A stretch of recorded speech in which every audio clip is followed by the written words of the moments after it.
એમની લાગણીને ઠેસ પહોંચી છે. તો આવા અધિકારીઓની લાગણીને ઠેસ પહોંચે કે એમને ગુસ્સો આવે, એનાથી સામાન્ય જનતાને કશી જ લેવા દેવા નથી.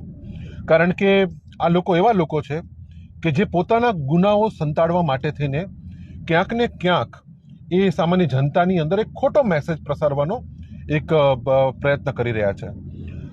સર્વવિદિત છે, ગુજરાતના કોઈ પણ સામાન્ય માણસને એકથી માંડીને કોઈ પણ ભદ્ર વ્યક્તિને, કોઈ પણ અધિકારીને, આઈએએસ, આઈપીએસ, રિટાયર્ડ કોઈ પણ પત્રકારને, XYZ વ્યક્તિને પૂછવામાં આવે કે તમારા ગામની અંદર દારૂ વેચાય છે, તમારા ગામની અંદર ડ્રગ્સનું વેચાણ થાય છે, તમારા ગામની અંદર ગોરખ ધંધાઓ ચાલુ છે, શું આ બધા ધંધાઓની પોલીસને જાણ છે કે નહીં?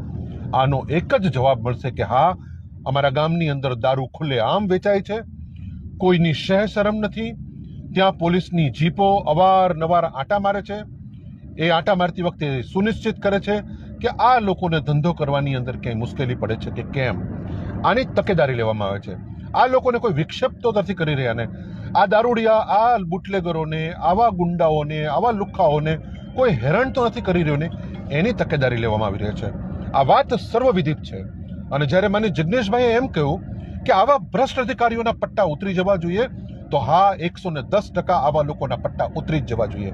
આવા લોકોને એક ક્ષણ પણ પોલીસમાં કે કોઈ પણ સરકારી કચેરીમાં કામ કરવાનો એક ક્ષણ પણ અધિકાર નથી.